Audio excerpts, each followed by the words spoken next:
কোরআনুল কারীম থেকে একটি আয়াত পাঠ করেছি, সূরা আলে ইমরানের 31 নম্বর আয়াত। এখানে আল্লাহ তাআলা তার রাসূল সাল্লাল্লাহু আলাইহি ওয়াসাল্লামকে ইরশাদ করেছেন, উদ্দেশ্য করে বলেন, কুল কুল ইন কুনতুম তুহিব্বুনাল্লাহ, কুল বলো, হে নবী তুমি বলো, ইন কুনতুম তুহিব্বুনাল্লাহ,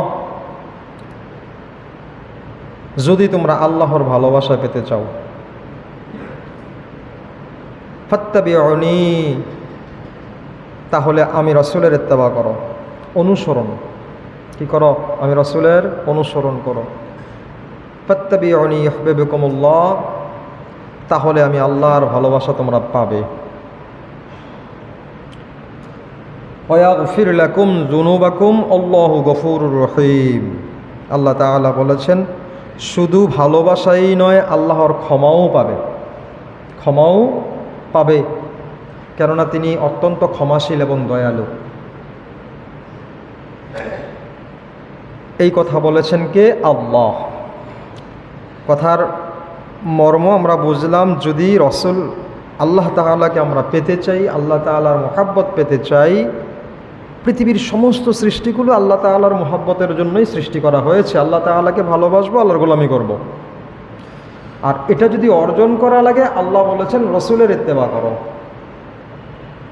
রসুলকে বলেছেন তুমি বলো, তোমার যেন ইত্তেবা করে তারা যেন তোমাকে অনুসরণ করে।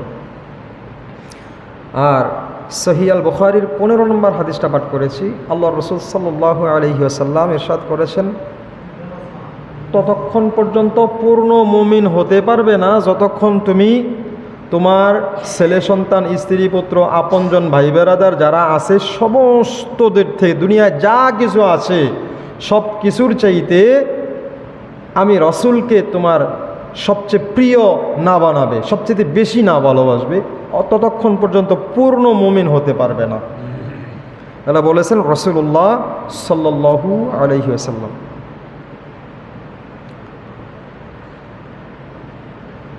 এগুলো আমি পাঠ করেছি সূরা আলে ইমরানের 31 নম্বর আয়াত এবং সূরা সহিহ আল বুখারীর 15 নম্বর হাদিস।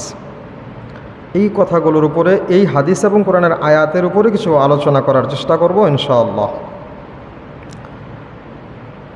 আল্লাহ তাআলা সহি কথাগুলো বের করে দেন, আপনারা আমলের নিয়তে শুনেন। আমরা যে কথাগুলো এখন যে আয়াতের ব্যাপারে জানলাম বা হাদিস ব্যাপারে জানলাম, আল্লাহকে ভালোবাসতে আল্লাহ বলেছেন রাসূলকে ইত্তেবা করো, আর রাসূল বলেছেন সবচেয়ে বেশি আমি রাসূলকে মহব্বত করো। তাহলে যদি বলি মহব্বত করি, তাহলে এটাকে মহব্বত বলে না, কে বলে? যদি বলি মহব্বত করি, ভালোবাসি, এটা বললেই হবে না, আমি ভালোবাসা দেখাতে হবে। কি বলেন? আমি ধান ক্ষেত করি, হবে দান না? ধান খেতে ধান রোপণ করতে হবে, তাহলে হবে, মুখে বললে হবে না। ঠিক তো ধ্রুব? এই জন্য বলা হয়েছে রাসূলকে মহব্বত করতে হবে পৃথিবীর সবচেয়ে বেশি।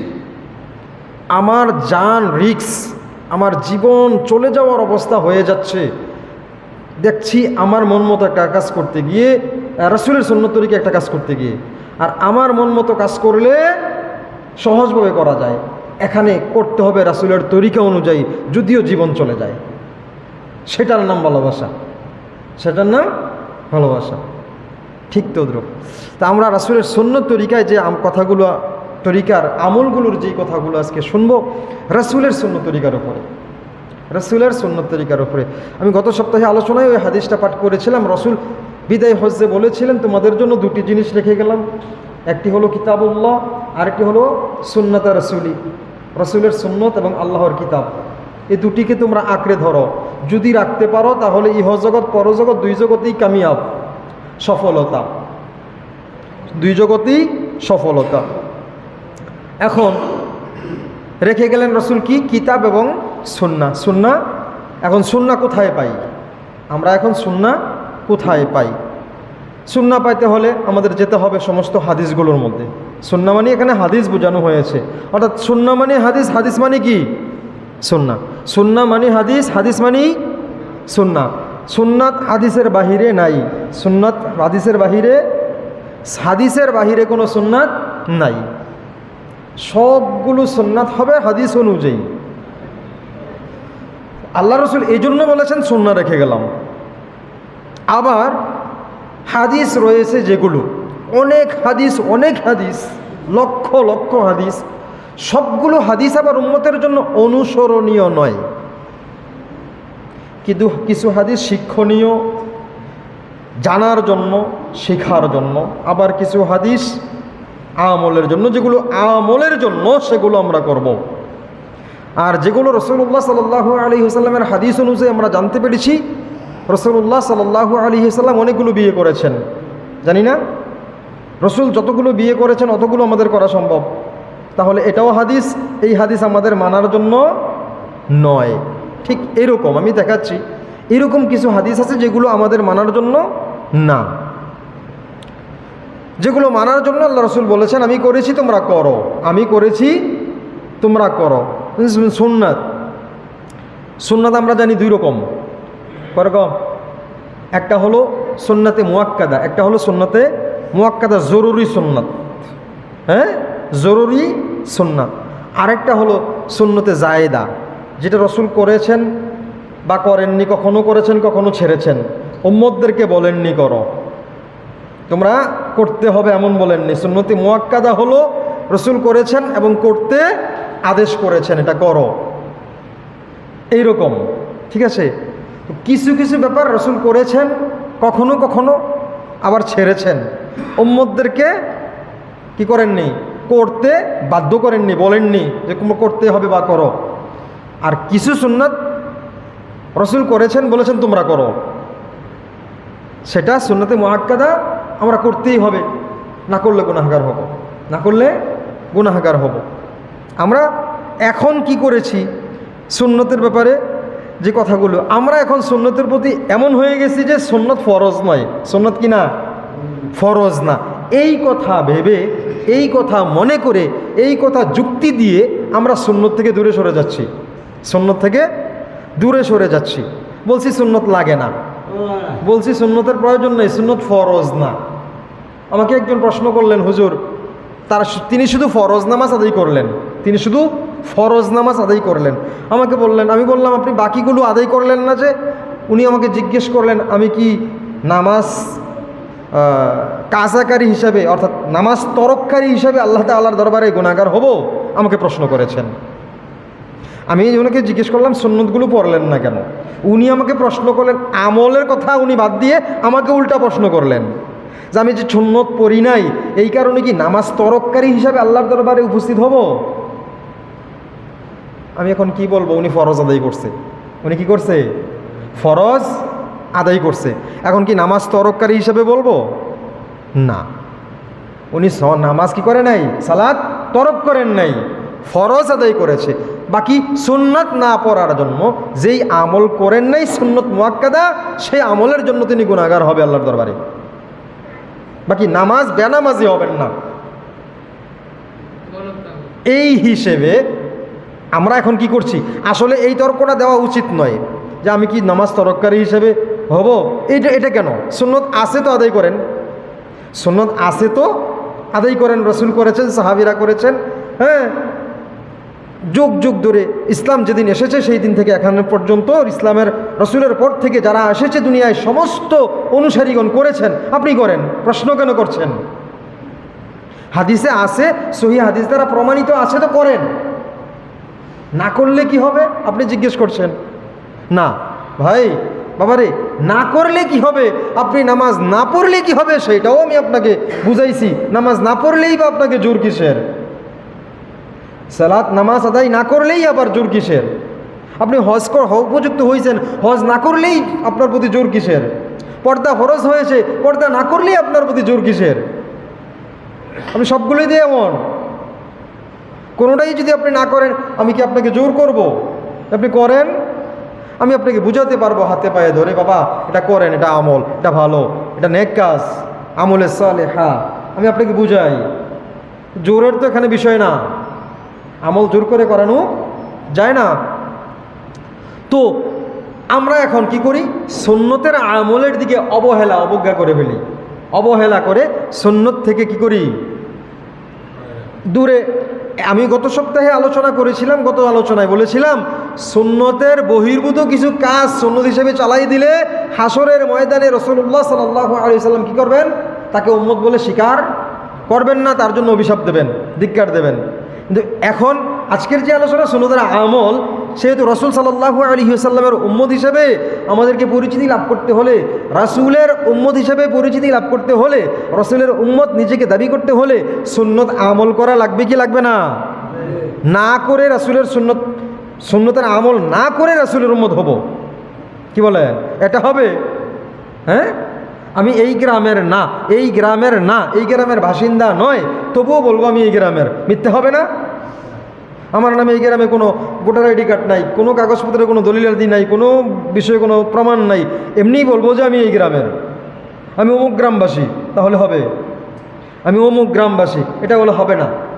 আমি কুমিল্লা জেলার নয়, আমি অন্য জেলার, আমি বলবো আমি কুমিল্লাবাসী। আমি বাংলাদেশের নয়, আমি বলবো আমি বাঙালি, মিথ্যে হবে না? ঠিক তদ্রুপ সুন্নতের আমল না করে রাসূলের উম্মত হিসাবে দাবি করলে কি হবে? মিথ্যা কথা হবে। হ্যাঁ, মিথ্যা কথা হবে। আমরা সুন্নতের আমল করতে হবে। সুন্নতের আমলগুলো যাগুলো আছে ছোট থেকে আস্তে আস্তে একটা একটা করে জানবো। প্রত্যেকটা সুন্নতের আমল কোনোটাকে ছোট করে দেখার সুযোগ নাই, ছোট করে দেখার সুযোগ নাই। আমি বাকি আলোচনা আপনাকে উদাহরণের মাধ্যমে, একটা ঘটনার মাধ্যমে বলবো সুন্নতের আমলটা ছোট হলেও কত বড় হয়। আগে সুন্নতগুলো কিছু সুন্নত আমি লিখে এনেছি নাম করে, অনেক সুন্নত আছে, তার মধ্যে কিছু কিছু সুন্নত আমি সবগুলো লিস্ট করা সম্ভব হয়নি, কিছু লিস্ট করে আপনাদের সামনে উপস্থাপন করব। যেগুলো আমাদের সচরাচর সামনে পড়ে, আরও আছে, অনেক আছে। হাঁটতে, বইতে, খাইতে, ঘুমাইতে, এখন থেকে আপনি সকাল থেকে শুরু করেন, ফজরের নামাজ পড়ে মসজিদ থেকে বের হয়েছেন, মসজিদ থেকে যখন বের হচ্ছেন সকাল হয়েছে, দিনের শুরু। মসজিদ থেকে বের হইতে কোন পা আগে দিতে হবে? বাম পা। কোন পা? বাম পা। তাহলে এখানে এটা কি কোন তরিকা বলেন তো? সুন্নত তরিকা। কোন তরিকা? সুন্নত তরিকা। মসজিদ থেকে বের হইতে একটা দোয়া পড়তে হয়, এটা কোন তরিকা? সুন্নত তরিকা। একদম আমি দিনের শুরুটা বোঝাচ্ছি, দিনের শুরু থেকেই আপনি সুন্নত তরিকায় শুরু করেন, কোনো পরিশ্রমের কাজ নেই। ঘাম ঝরবে, আগে ডান পা না দিয়ে আগে বাম পা দিয়ে বের হইলে ঘাম ঝরবে, পরিশ্রম হবে। হ্যাঁ, আল্লাহুম্মা ইন্নী আসআলুকা মিন ফাদলিক বিসমিল্লাহি ওয়াস সালাতু ওয়াস সালামু আলা রাসূলিল্লাহ, এই কথাগুলো বলে বের হইলে আপনার কি ঘাম ঝরবে, কষ্ট হবে, পরিশ্রম হবে, শ্বাস প্রশ্বাস ফলাইতে কষ্ট হবে? কিচ্ছু হবে না, একদম নর্মাল। রাস্তায় বের হইছেন, হওয়ার পরে কাউকে দেখছেন, ছোট হোক বড় হোক, আসসালামু আলাইকুম ওয়া রাহমাতুল্লাহ, এই কথাটা বলতে খুব পরিশ্রম হয়, খুব পরিশ্রম হয়। উনি ছোট, আমি বড়, উনি ছোট, আমি বড়, উনি আলেম না, আমি আলেম, উনি মূর্খ, আমি আলেম, উনি সরল, আমি চালাক, এই চিন্তা করে আমরা কি করি? তাকাইয়ে থাকি। হ্যাঁ, অনেকে আবার এরকম অনেক লোক আছেন যারা একটু বড়, একটু ক্ষমতায় বড়, একটু পড়ালেখায় বড়, শিক্ষিতই বড়, একটু মানে বড়, তারা ছোটদের দিকে তাকিয়ে থাকেন। রাসূলের সুন্নাত হলো ছোট হোক, একবারে নাবালেগ, তাকেও আপনি সালাম দেবেন, তাকেও কি করবেন? সালাম দেবেন। সুন্নতের আমল ছোট ছোট, এটা দেখতে ছোট, কিন্তু এই আমল অনেক বড় হয়ে আল্লাহ তাআলার দরবারে সেই দিন আপনার উপকারে আসবে। ছোটগুলো আপনি বলেন তো, আসসালামু আলাইকুম ওয়া রাহমাতুল্লাহি ওয়া বারাকাতুহু, 3 বারে আসছে সালামটা। কয়বারে? 3 হাদিসে। এক হাদিসে এসেছে সাহাবী আয়েশা বললেন আসসালামু আলাইকুম, এক সাহাবী আয়েশা রাসূলকে বললেন কি আসসালামু আলাইকুম, তো রাসূল সালামের জবাব দিলেন।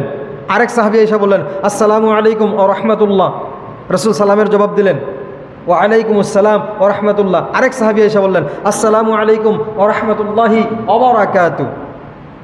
রাসূল, সাহাবীরা জিজ্ঞাসা করলেন ইয়া রাসূলুল্লাহ, সঠিক কোনটা? রাসূলকে প্রশ্ন, এখন 3 রকম আসছে না সালামটা, রাসূলকে প্রশ্ন করলেন ইয়া রাসূলুল্লাহ সঠিক কোনটা? রাসূল বললেন 3টাই সঠিক। সুবহানাল্লাহ, কি বললেন? 3টাই সঠিক। এখান থেকে তুমি কোনটা নেবে সেটা হলো তোমার বিষয়, স্বতন্ত্র বিষয়। অর্থাৎ তুমি ছোট নেবে, বড় নেবে, তুমি 10 গুণ নেবে, 20 গুণ নেবে, না 30 গুণ নেবে, এটা তোমার বিষয়। সুবহানাল্লাহ। হ্যাঁ, তুমি কতটুকু নেবে সেটা তোমার বিষয়। এখানে 10 সওয়াব, 20 সওয়াব, 30 সওয়াব, 30 সওয়াব, 60 সওয়াব, 90 সওয়াব। ঠিক আছে, আসসালামু আলাইকুম ও রাহমাতুল্লাহ, আসসালামু আলাইকুম বললে 10টি সওয়াব, আসসালামু আলাইকুম ও রাহমাতুল্লাহ বললে 20টি সওয়াব, আসসালামু আলাইকুম ও রাহমাতুল্লাহি বললে ওয়া বারাকাতু বললে 30টি সওয়াব। এখন তোমার কোনটা সুবিধা মনে হয়? তুমি 1000 টাকা নেবে, 2000 টাকা নেবে, 3000 টাকা নেবে, তোমার যেটা ভালো মনে হয়। ঠিক আছে, রসুলকে জিজ্ঞাসা করা হলো কোনটা সঠিক, রসুল বললেন কি? 3টেই সঠিক। তাহলে আমার যেটা বেশি লাভ সেটা নেব। বেশি লাভ কোনটাতে? আসসালামু আলাইকুম ওয়া রাহমাতুল্লাহি ওয়া বারাকাতু, পুরোটা নেই, তাহলে বেশি সওয়াব। আমি হাঁটতে হাঁটতে দাঁড়াতে হবে না, কাজ করতে করতে দাঁড়াতে হবে না, কোনো কাজ করার সময় দাঁড়াতে হয় না সালাম দিলে। কি বলেন? সালাম দিলে দাঁড়াতে হয় না, যে কোনো অবস্থায় সালাম দেওয়া যায়। আপনি মসজিদ থেকে যাওয়ার সময় রাস্তাঘাটে যে কোনো মানুষকে সালাম দেবেন, যে কোনো মানুষকে কি করবেন? ছোট মানুষকে সালাম দেবেন। ছোট মানুষকে আমি আপনাদের সামনে মাঝে মধ্যে আপনাদের সামনে আমি মাঝে মধ্যে দেখেন ছোট ছোট নাবালেকদেরকে আইসা এখানে আইসা সালাম দিয়ে হাত মিলাই, দেখেন না আপনারা এগুলো? কেন? আপনারা দেখবেন, শিখবেন, আপনারা ওই আমলটা করবেন। এই জন্য এরপরে রাসূলের সুন্নত আমি একটা আমল করার চেষ্টা করি।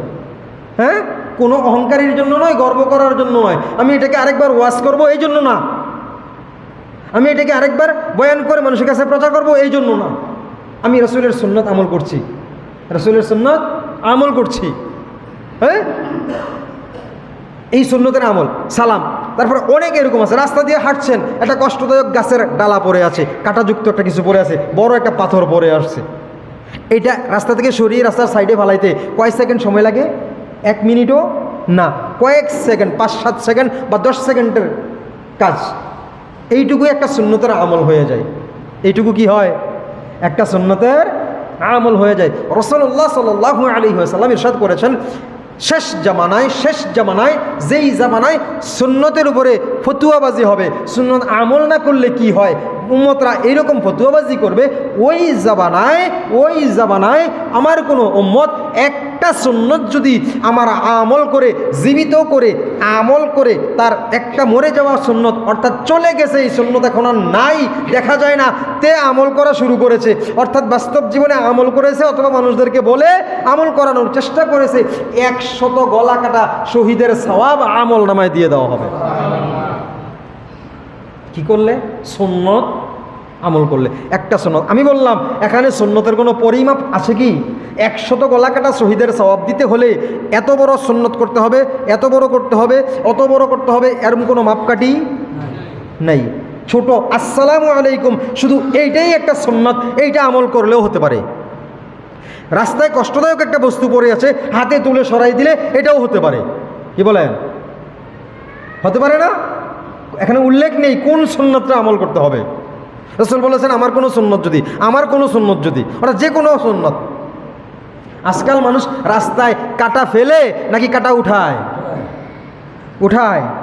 আলহামদুলিল্লাহ, যদি উঠায় আলহামদুলিল্লাহ, আর যদি কাটা ফেলে তাহলে সে কি করছে? সুন্নতকে বৃদ্ধাঙ্গুলি দেখাচ্ছে রাসূলের সুন্নতের প্রতি। এটা যেন না হয়, কোনো উম্মতের জন্য এটা যেন না হয় যে কাটা ফেলছে। রাস্তার থেকে কষ্টদায়ক বস্তু, কাটা নয়, উল্লেখ কষ্টদায়ক বস্তু। তো কষ্টদায়ক বস্তু গর্তও হতে পারে, পাথরও হতে পারে, কাটাও হতে পারে, গাছের ডালা হতে পারে, অনেক কিছু হতে পারে, তাই না? তাহলে যেইটাই কষ্টদায়ক, রাস্তা দিয়ে হাঁটলে মানুষ পায়ে লাগলে কষ্ট পেতে পারে, বাধা হতে পারে বা বিভিন্ন সমস্যা হতে পারে, এটাকে আমরা কি করব? রাস্তা থেকে সরিয়ে দেব। এইটা একটা সুন্নত। ঠিক আছে, এরকম অনেকগুলো সুন্নত আমি আপনাদের সামনে উপস্থাপন করে সংক্ষেপে তারপরে বাকি আলোচনাগুলো ইনশাআল্লাহ করে দেখাবো। আমি 1 নম্বরে যেটা লিখছি সেটা হলো রাস্তা থেকে কষ্টদায়ক বস্তু সরিয়ে দেওয়া। খুব খেয়াল করবেন, আমি খুব শর্টকাটে বলছি। তারপরে খুশির সংবাদ শুনলে সিজদার মাধ্যমে শুকরিয়া আদায় করা। কিসের মাধ্যমে? সিজদা। আমরা কি করি? মিষ্টি বিতরণ করি। আমরা কি করি? খুশির সংবাদ শুনলে মিষ্টি বিতরণ করি, ঠিক আছে করেন, কিন্তু আল্লাহ তাআলার কাছে আগে শুকরিয়া আদায় করেন। খুশির সংবাদটা দেন কে? আল্লাহ। খুশির সংবাদ দেন কে? আল্লাহ দিয়ে থাকেন খুশির সংবাদটা, খুশির ব্যাপারটা আয়োজন করে থাকেন, ব্যবস্থাপনা করে থাকেন আল্লাহ। সেহেতু আল্লাহর কাছে আগে শুকরিয়া আদায় করতে হবে সিজদার মাধ্যমে, সিজদা সালাতের মাধ্যমে, ঠিক আছে। তারপর 3 নম্বরে গুনাহ করলে সাথে সাথে তাওবা করা। রাসূলের সুন্নাত। সাথে সাথে কি করা? যখন বুঝতে পারছি আমি গুনাহ করেছি, তওবা করা। এই ব্যাপারে আলোচনা আসবে। গুনাহ হলে শুধু মুখে নয়, কিছু দান করে দেওয়া এবং মুখেও তওবা করা। মুখেও তওবা করা, কিছু দান করে দেওয়া। আমার দ্বারা এই ক্ষতিটা হয়ে গেল, কিছু দান করে দিলাম, আল্লাহ আপনি এই নেক কাজের উসিলায় আমাকে মাফ করে দেন। হবে না? কিছু বড় মোটা বেশি এরকম উল্লেখ নেই। হ্যাঁ, গল্প কথার মাঝে মাঝে ইস্তেগফার পাঠ করা। আমরা কথা বলিনি, আমরা কথা বলিনি, বলি। এক জায়গায় বসলে, চায়ের দোকানে বসলে, বাজারে বসলে, মসজিদের আঙ্গিনায় বসলে, উঠানে বসলে, রাস্তার মোড়ে বসলে বিভিন্ন সময় গল্প করি না? এই গল্প করার সাথে সাথে গল্প করতেছেন, নিষেধ নাই, করতেছেন, মাঝে মধ্যে 1-2 মিনিট পর আস্তাগফিরুল্লাহ আস্তাগফিরুল্লাহ আস্তাগফিরুল্লাহ পাঠ করেন। এটা হলো সুন্নাত। এটা কি? সুন্নাতের আমল। ঠিক আছে। এরপরে মৃত্যুর আগে পরিবারের জন্য ওসিয়তনামা লিখে যাওয়া। মৃত্যুর আগে ওসিয়তনামা, আমার পরিবার কিভাবে চলবে, কোথায় কত সম্পদ আছে, কে কত পাওনাদার আছে, কে কত দেনাদার আছে, এই বিষয়ে একটা ওসিয়তনামা লিখে যাওয়া কি? সুন্নাত। এখানে লিখে যাওয়া উল্লেখ আছে, আপনি কাউকে বলেও সাক্ষী রেখে যেতে পারেন, সমস্যা নেই, তবে লিখে যাওয়াটা উত্তম। লিখে যাওয়াটা উত্তম, একটা সুন্নত আমল। ঈশার নামাজের পর তাড়াতাড়ি ঘুমিয়ে যাওয়া সুন্নাত। তাড়াতাড়ি ঘুমিয়ে যাওয়া সুন্নাত।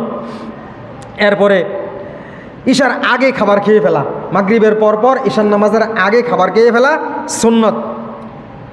সম্মানিত 4 মাস জিলকদ, জিলহজ, মুহররম ও রজব মাসকে সম্মান করা। এই সম্মানিত 4 মাস কোরআনে উল্লেখ আছে। আল্লাহ তাআলা কোরআনে বলেছেন 12টি মাসের মধ্যে 4টি মাস উত্তম সম্মানিত মাস। কে বলেছেন? আল্লাহ। এই 4টি মাসে দাঙ্গা ফ্যাসাদ হাঙ্গামা যুদ্ধ করবে না এবং বেশি বেশি নফল ইবাদত করবে, ইস্তেগফার করবে, তওবা করবে, রাসূলের সুন্নতের আমল করার চেষ্টা করবে। ঠিক আছে। এই তারপর মুহররম মাস হলে নফল রোজা রাখা, অন্তত 2-4টা হলেও রাখা মুহররম মাসে। বৃষ্টি হলে বৃষ্টির পানি শরীরে কিছু মাখানো, অর্থাৎ আপনি বৃষ্টিতে না ভিজেন, হাত দিয়ে হলেও যদি মাখাই দেন সুন্নত আমল হয়ে যাবে। ঠিক আছে। তারপরে মসজিদে ঢুকেই 2 রাকাত সালাত আদায় করা, নামাজ আদায় করা। মসজিদে ঢুকেই কি করব? আমরা সবাই বলি মসজিদে ঢুকেই কি করব? 2 রাকাত নামাজ পড়ব, 2 রাকাত নামাজ পড়ব।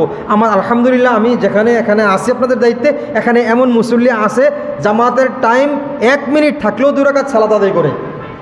আসেনি? আলহামদুলিল্লাহ, আমি শুকরিয়া যে এই একটা আমল একটা মুসল্লির মধ্যে যদি থাকে, তার উসিলায়ও আল্লাহ আমাকে মাফ করতে পারে। মানে আমি বলেছিলাম পীর সাহেবের উসিলায় মুরিদ যাবে, মুরিদের উসিলায় পীর সাহেব যাবে, আলোচনা করেছিলাম কয়েকদিন আগে। মুসল্লির উসিলায় ইমাম যাবে, ইমামের উসিলায় মুসল্লি যাবে, একজন না একজনের উসিলাও হতে পারে। কি বলেন? আমল করবেন। আপনি 2 মিনিট আছে, ঠিক আছে, যখন ইমাম সাহেব দাঁড়াই গেছে, একামত চলতেছে, ছেড়ে দেন। আপনি 1 রাকাত আদায় করছেন অথবা শুধু সূরা পাঠ করছেন, এরপরে ইমাম সাহেব দাঁড়াই গেছে, আপনি ছেড়ে দিয়েছেন, 2 রাকাতের সওয়াব আমলনামায় দিয়ে দেওয়া হবে। বিশ্বাস হয় না বলে সুবহানাল্লাহ কোন নাই? দাঁড়াইছেন, আল্লাহু আকবার, আলহামদুলিল্লাহি রাব্বিল আলামিন আর রহমানির রহিম বলছেন, বলার পরে ইমাম সাহেব দাঁড়াই গেছে, আপনি ছেড়ে দিয়েছেন হাত, কারণ দাঁড়াই গেছে, একামত চলতেছে, মানে কি আপনি আর এটা আদায় করা যাবে না, ছেড়ে দিয়েছেন। ছেড়ে দিয়ে জামাতে দাঁড়াই গেছেন, নিয়তটা, উদ্দেশ্যটা কি ছিল? 2 রাকাত সালাত আদায় করা। উদ্দেশ্য কি ছিল? 2 রাকাত সালাত আদায় করা। আল্লাহ তাআলা যদি কোনো নেক কাজের নিয়ত বান্দা করেন, তার আমলনামায় সাথে সাথে আমলটা দিয়ে দেওয়া হয়, সওয়াবটা দিয়ে দেওয়া হয়। আপনি যেহেতু নিয়ত করেছিলেন, সাথে সাথে আপনার আমলনামায় কি করা হবে? দিয়ে দেওয়া হবে। আপনি আদায় করতে পারেন নাই, সমস্যা নাই, আল্লাহ দিলের খবর জানেন তো। তারপর আমরা কি করব? অজু করে এসে মসজিদে ঢুকে সাথে সাথে কি করব? 2 রাকাত সালাত আদায় করার চেষ্টা করব। বিক্রিত মাল ফেরত নেওয়ার নিয়তে বিক্রি করা।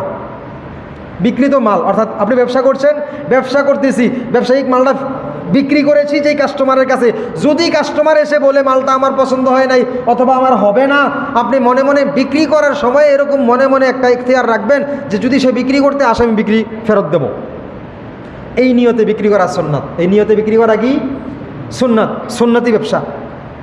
আচ্ছা, তারপর অপরিচিত পরিচিত সবাইকে সালাম দেয়া। একটু আগে যেটা আলোচনা আমি করছিলাম, পরিচিত অপরিচিত সবাইকে কি করা? সালাম দেওয়া। ছোট বড় সবাইকে সালাম দেওয়া।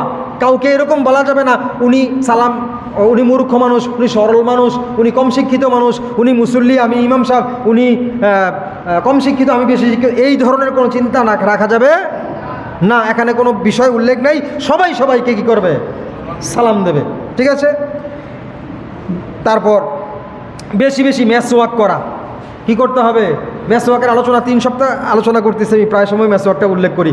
মেসওয়াক নাই আমাদের এখানে, এই জন্য আমার কষ্ট হয়। আমাদের কারো মুসল্লিদের হাতে আমি মেসওয়াক দেখি না। বেশি বেশি কি করা? মেসওয়াক করা। হ্যাঁ, মেসওয়াকের অনেক ঘটনা আছে, এইদিকে আলোচনা যেতে পারবো না। তারপরে আজানের জবাব দেওয়া, এইটা খুব গুরুত্বপূর্ণ আপনাদের সামনে।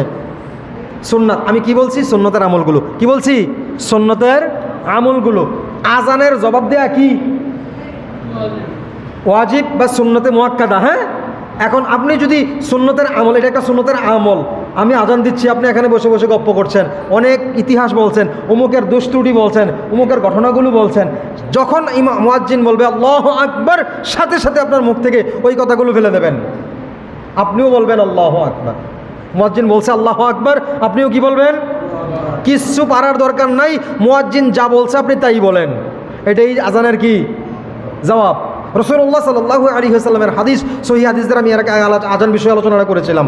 রাসূলুল্লাহ সাল্লাল্লাহু আলাইহি ওয়াসাল্লামের সহিহ হাদিস দ্বারা প্রমাণিত, আজানের সুর যতদূর পর্যন্ত যায়, সৃষ্টি জগতের পিপিলিকা, কীটপতঙ্গ, গাছপালা, তরুলতা সমস্তগুলো হাসরের ময়দানে আপনার ব্যাপারে সাক্ষী দেবে। বলবে এই উনি আল্লাহর দিকে, আল্লাহ আপনার দিকে মানুষকে ডেকেছিল, এবং এরা সবসময় আপনার ব্যাপারে আল্লাহর কাছে ক্ষমা চাইতে থাকে, মাগফিরাত কামনা করে। এখন যিনি আজান দিচ্ছেন তার ভাগ্য যদি এমন হয়, বাকিগুলোর আফসোস হবে না? বাকিগুলোর আফসোসের জবাবে এই হাদিসটা। এরকম রাসূল সাল্লাল্লাহু আলাইহি সাল্লামকে সাহাবীরা জিজ্ঞাসা করলেন, ইয়া রাসূলুল্লাহ, যিনি মুয়াজ্জিন তার যদি এমন সুখবর হয়, আমাদের কি হবে? বললে তোমরা মুয়াজ্জিনের সাথে সাথে আজানের জবাব দাও, একই সওয়াব পেয়ে যাবে। কি করতে? আজানের জবাব দিতে। আজানের জবাব দিতে। এখন আমরা আজানের সময় কথা বলবো নাকি জবাব দেব? আজানের জবাব দেব না কথা বলবো?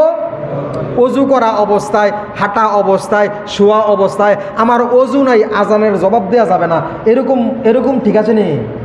না। এখন আমার অজু নাই, আজানের জবাব দেওয়া যাবে না। এখন আমি মসজিদে আসতেছি, আজানের জবাব দেওয়া যাবে না। মসজিদে আসার পরে আজানের জবাব দেওয়া যাবে, এইরকম কোনো বিষয় নাই। আপনি যখন শুনতেছেন আজান, সাথে সাথে জবাব দেবেন। ঠিক আছে। আমল নামায় সওয়াব উঠিয়ে দেওয়া হবে। তারপর তাহাজ্জুদ নামাজ পড়া, প্রতিদিন না পারেন মাঝে মধ্যে হলেও তাহাজ্জুদ আদায় করবেন। তাহাজ্জুদের বিষয়ে আপনি তাহাজ্জুদ পড়তে পারছেন না, রাত্রিবেলা উঠতে পারছেন না, ঘুম থেকে উঠতে সমস্যা হচ্ছে, অথবা মসজিদের জায়গার ব্যবস্থা সমস্যা হচ্ছে, আপনি কি করবেন? এশার সালাত আদায় করেন, তাসবিহ তাহলিল পাঠ করেন, জিকির আজকার পাঠ করেন, শেষ করে যাওয়ার সময় তাহাজ্জুদের নিয়ত করে 2 রাকাত করে সালাত আদায় করে যান। আল্লাহ তাআলা আমলনামায় তাহাজ্জুদের সওয়াব লিখে দেবে। সহজ উপায়, আপনাদের আমলের সহজ পদ্ধতি দেখাই দিচ্ছি। ঠিক আছে।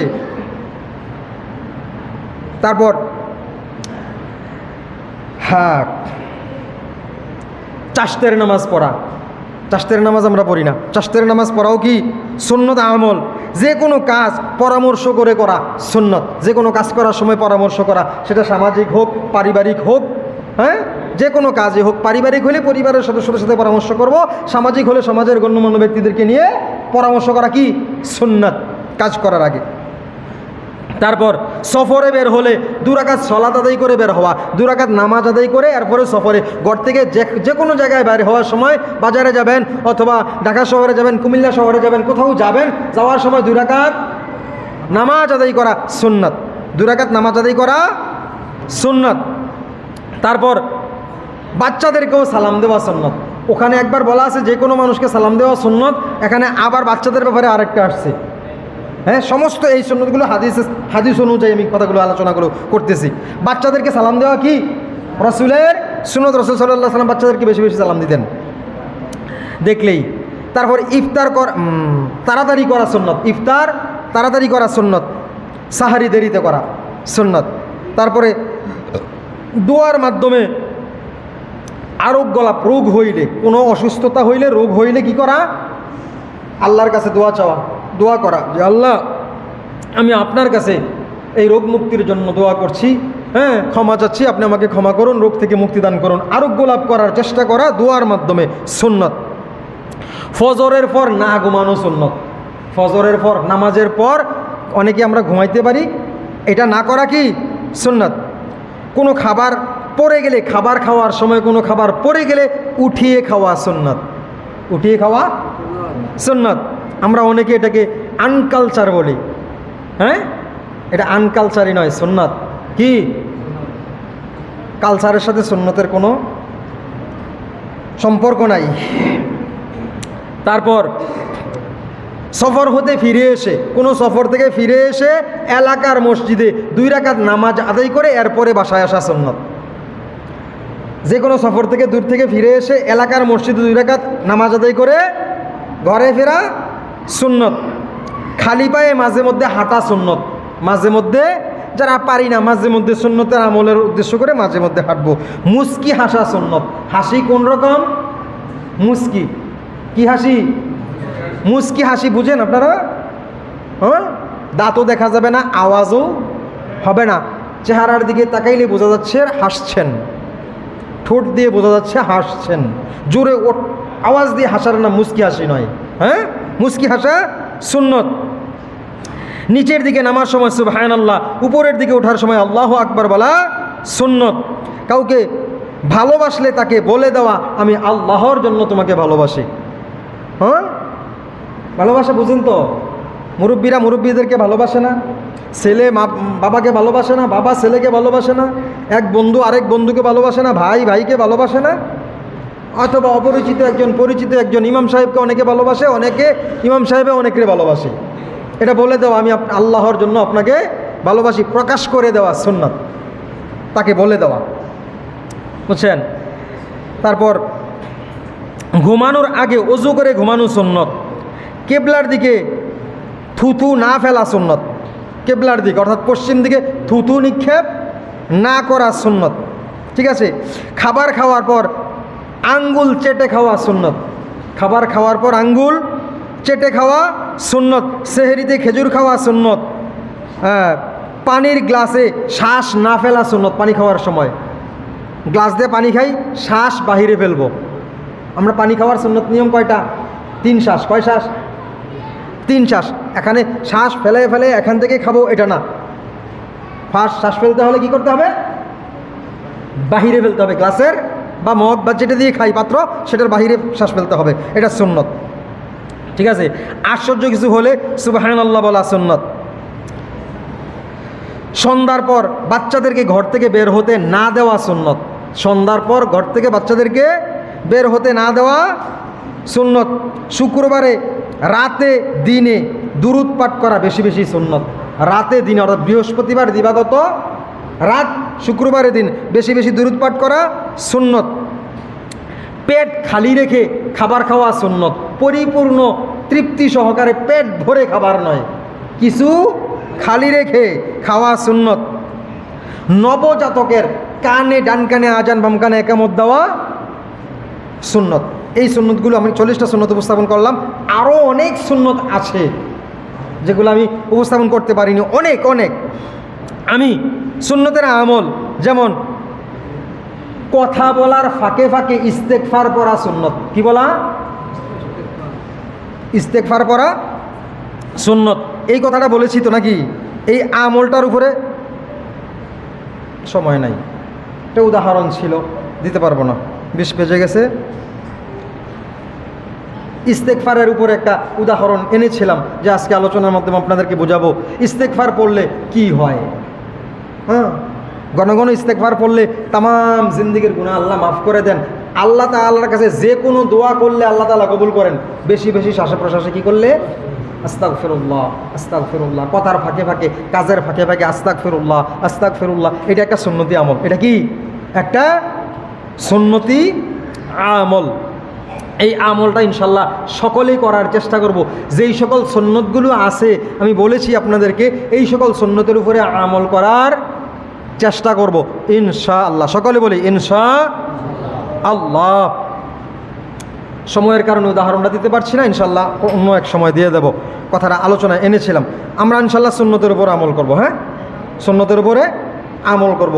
আর ঘন ঘন বেশি বেশি ইস্তেগফার করব, সবাইকে সালাম দেব। এই সুন্নতগুলো তো আদায় করতে কোনো সমস্যা নাই। যতগুলো সুন্নত আমি উপস্থাপন করেছি কোনোটার মধ্যে সমস্যা নাই, একদম সহজভাবে সুন্নতের আমলগুলো করা যায়, তাই না?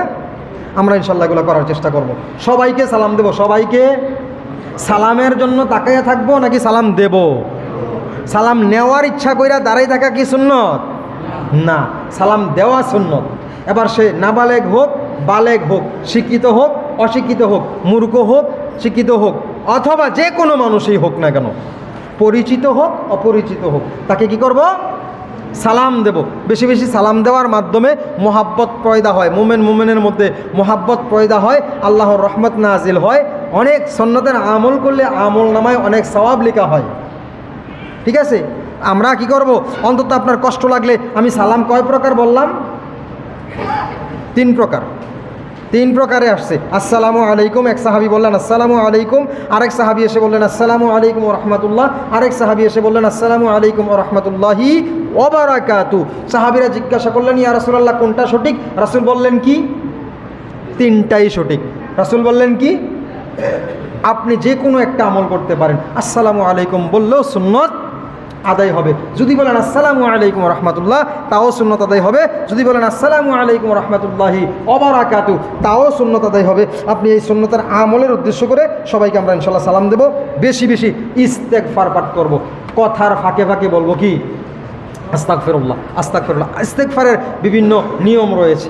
আমি শুধু আস্তাগফিরুল্লাহ বললে ইস্তেগফার হয়। আস্তাগফিরুল্লাহাল্লাযী লা ইলাহা ইল্লা হুয়াল হাইয়ুল কাইয়্যুম ওয়া আতুবু ইলাইহি। যদি কোনো ব্যক্তি যুদ্ধ থেকে ফিরে আসে, পলায়ন করে, পলাইয়া চলে আসে, কবিরা গুনাহ হয়। কি গুনাহ হয়? কবিরা গুনাহ হয়। যুদ্ধ থেকে পলায়ন করা কবিরা গুনাহ, বড় গুনাহ। এই বড় গুনার মতো গুনাহ করার পর যদি কোনো ব্যক্তি পাঠ করে আস্তাগফিরুল্লাহাল্লাযী লা ইলাহা ইল্লা হুয়াল হাইয়ুল কাইয়্যুম ওয়া আতুবু ইলাইহি, এইটুকু পাঠ করে রাসূলুল্লাহ সাল্লাল্লাহু আলাইহি ওয়াসাল্লাম বলেছেন এই যুদ্ধ থেকে পলায়ন করা ব্যক্তির গুনাহ আল্লাহ মাফ করে দেন। আমরা ইনশাআল্লাহ এভাবে। আরেকবার আমি বললাম আস্তাগফিরুল্লাহ, শুধু আস্তাগফিরুল্লাহ বলা যাবে। আস্তাগফিরুল্লাহাল্লাযী লা ইলাহা ইল্লা হুয়াল হাইয়ুল কাইয়্যুম ওয়া আতুবু ইলাইহি। আমরা যে পড়ি নামাজের মধ্যে সালামের আগে আল্লাহুম্মা ইন্নী যালামতু নাফসি যুলমান কাসীরা ওয়া লা ইয়াগফিরু, পড়ি না? এটাও ইস্তেগফার। অর্থাৎ ইস্তেগফারের বিভিন্ন প্রকার রয়েছেন, বিভিন্নভাবে ইস্তেগফার করা যায়। এইরকম যেগুলো ক্ষমা চাওয়ার দোয়া, এগুলোই কি? ইস্তেগফার। আপনি শুধু আস্তাগফিরুল্লাহ আস্তাগফিরুল্লাহ কথার মাঝে মধ্যে আমরা বলতে কষ্ট হবে না। ইনশাআল্লাহ করার চেষ্টা করবো। আল্লাহ তাবারাকা ওয়া তাআলা আমাদের সমস্ত সুন্নতের উপর আমল করার, সমস্ত আমলগুলো সুন্নত তরিকায় করার তৌফিক দান করেন, এবং যেই সকল আমলগুলো সুন্নত অবহেলা না করে আমরা মনে প্রাণে ভালোবেসে করার চেষ্টা করব ইনশাআল্লাহ। কারণ আল্লাহ বলেছেন ইন কুনতুম তুহিব্বুনাল্লাহ ফাত্তাবিউনি, যদি আমি আল্লাহর ভালোবাসা পেতে চাও কি করো? রাসূলের ইত্তেবা করো, অনুসরণ করো। অনুসরণ মানে হলো কি? সুন্নাত। অনুসরণ মানে কি? সুন্নাত। তাহলে সুন্নতের অনুসরণ করলেই আল্লাহর ভালোবাসা পাওয়া যাবে। আল্লাহ বলছে ইউহিব্বুকুমুল্লাহ ওয়া ইয়াগফির লাকুম, তোমাকে ক্ষমা করব এবং মাফ করে দেব। হ্যাঁ, ভালোবাসবো, আল্লাহর ভালোবাসা পাবে এবং মাফ পাবে, ক্ষমা পাবে। আল্লাহ তাআলার ভালোবাসাও পাবে, কি করে? ক্ষমাও পাবে, যদি কি করে? রসুলের ইত্তেবা করে। আল্লাহ তাআলা আমাদেরকে রসুলের ইত্তেবা করার, সমস্ত সুন্নতের উপর আমল করার তৌফিক দান করে। সকলে বলি আল্লাহুম্মা আমিন। ওয়া আখিরু দাওয়ানা আনিল হামদুলিল্লাহি রাব্বিল আলামিন। আসসালামু আলাইকুম ওয়া রাহমাতুল্লাহি ওয়া বারাকাতুহু। সুন্নত পড়ি।